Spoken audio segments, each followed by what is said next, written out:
When Walter Gaines died at the age of 78, his neighbors assumed he had nothing.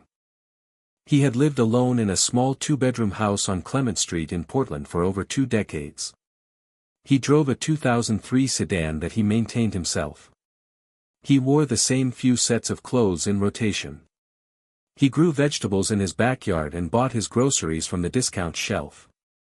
He was quiet, polite, unremarkable in the way that some people choose deliberately, like a disguise they've worn so long they've almost forgotten it's there. His neighbor, a woman named Edna, had brought him soup when he was unwell the previous winter. A teenager named Marcus, who lived 2 houses down, had helped him carry his bins to the curb every week for 3 years without being asked. A young woman named June, who rented the apartment across the street, had waved to him every morning on her way to work and he had always waved back. These were his people. A small, quiet circle. None of them knew anything about his past. Then a lawyer named David Chen knocked on Edna's door 6 weeks after the funeral and asked if she had known Walter Gaines well. She said she thought she had. He handed her an envelope. And everything she thought she knew changed in an instant. Walter had not always been a quiet man in a small house. 40 years earlier, he had been the eldest son of Gerald Gaines, the founder of Gaines Industrial Supply, a manufacturing company based in Cleveland that grew, over 3 decades, into a business worth considerable money.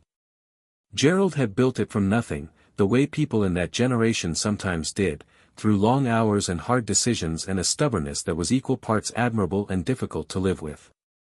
Walter had worked in the company from the age of 22. He was good at it, patient, methodical, honest in his dealings. He eventually became a senior partner alongside his younger brother, Robert, and his sister, Patricia. For a while, the family worked well together. Then Gerald died. He left the business equally to his 3 children. It was a fair arrangement, meant to honor all of them equally. But what Gerald had not anticipated, or perhaps had chosen not to see, was what equal shares of a large amount of money would do to 3 people who had grown up in its shadow. The disputes began within months of the funeral. Robert wanted to sell the company to a national buyer who had been circling for years. Patricia wanted to expand.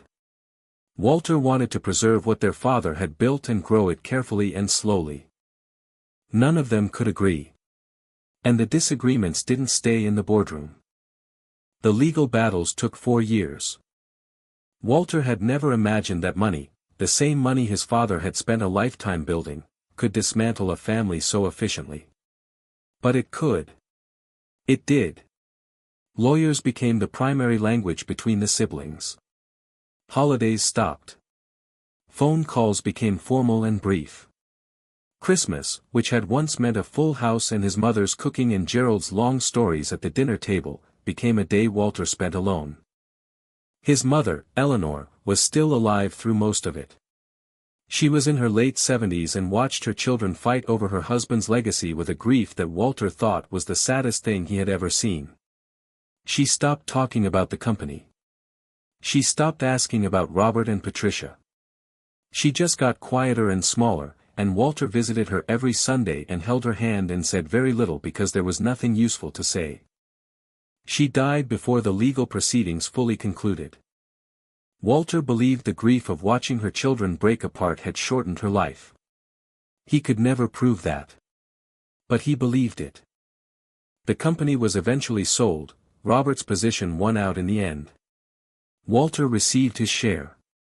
It was a significant amount of money, more than most people would see in several lifetimes. He put it in a trust, packed 2 bags, and moved to Portland, where he knew nobody. He was 58 years old. And he wanted nothing to do with wealth ever again. He chose Portland because he had been there once for a conference and remembered liking the weather, gray and soft and unpretentious. He bought the small house on Clement Street with cash, through a lawyer who handled the transaction quietly. The rest he put into a carefully managed trust with instructions that it not be touched during his lifetime without a specific and deliberate legal process. He did not tell anyone how much it was. He did not tell anyone it existed. He got a job at a local hardware store 3 days a week, not because he needed the money, but because he needed somewhere to be and something to do with his hands. He was good with tools. His father had made sure of that. His co-workers liked him. He was helpful and didn't talk too much and always knew where things were. The years moved quietly. He read. He gardened. He learned to cook properly, something he had never had time for before. He fed the birds that came to his backyard and eventually learned all their names from a field guide he kept on the kitchen windowsill. He was not unhappy. That was the honest truth. He had peace, and after the years of legal warfare and family fracture, peace was not a small thing. It was almost everything. But there were nights when he sat in his armchair with a book open in his lap and didn't read a single word, because he was thinking about Robert and Patricia, about who they had been before the money came between them, and the thinking left a hollow that he never quite managed to fill. Robert died of a heart attack 11 years after the sale of the company. Walter found out from a brief notice in a Cleveland newspaper that he still read online out of old habit. He sat with the news for a long time. He had not spoken to his brother in over a decade. The last time had been a brief, cold exchange through lawyers. There had been no reconciliation. No final phone call. No chance to say the things that should have been said. He attended the funeral. He stood at the back of the church, far enough that Patricia didn't see him, and watched the service for a man who had once been his closest childhood friend, the brother he had taught to ride a bike, who had followed him everywhere as a small boy, who had once looked up to him completely. He left before the reception. On the drive back to the airport, he made a decision. He would reach out to Patricia. Whatever had passed between them, and there was a great deal that had passed, he was not going to let it end the same way. It took him 2 more years to actually do it. He drafted the letter several times. He threw each draft away. The words always felt either too cold or too much, like trying to rebuild a house with either too few bricks or too many. Eventually he wrote 1 paragraph. He said, "I have been thinking about Robert. I have been thinking about Mother. I don't want us to become strangers who happen to share a last name. I would like to talk, if you are willing." Patricia replied 10 days later. 1 line. "I've been waiting for you to say that for years." They began talking on the phone every few weeks. It was cautious at first. They stayed near safe ground, memories of childhood, their mother's habits, small funny stories about their father's stubbornness. They did not talk about the company or the lawyers or the years of silence. That ground was still too raw to walk on directly. But slowly, carefully, they moved toward it. Patricia had not come through the years easily either.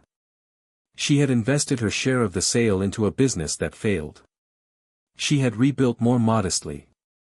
She lived in Columbus now, in a small apartment. She had a daughter named Anna who was in her 30s and a grandson she adored. Walter listened to her life. He told her some of his own, the hardware store, the garden, the birds.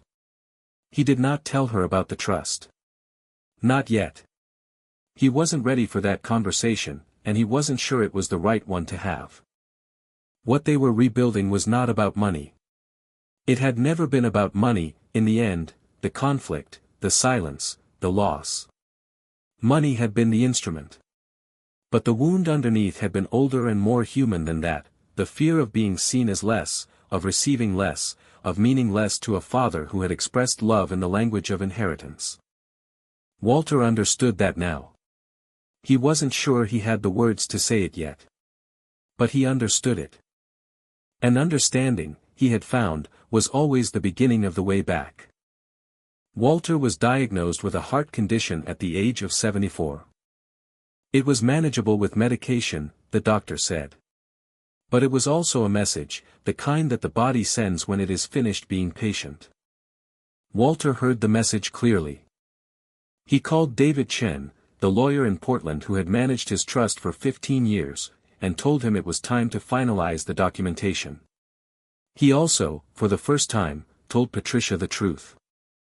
He told her on a Sunday afternoon phone call. He was direct about it. He explained the trust, the amount, and why he had hidden it for 20 years. He explained what he had watched money do to their family and why he had chosen to live the way he had lived. There was a long silence when he finished. Then Patricia said, in a voice that was very quiet and very steady, "Walter. I had no idea." "I know," he said. "All those years. You had all of that and you lived in a little house and worked in a hardware store." "Yes."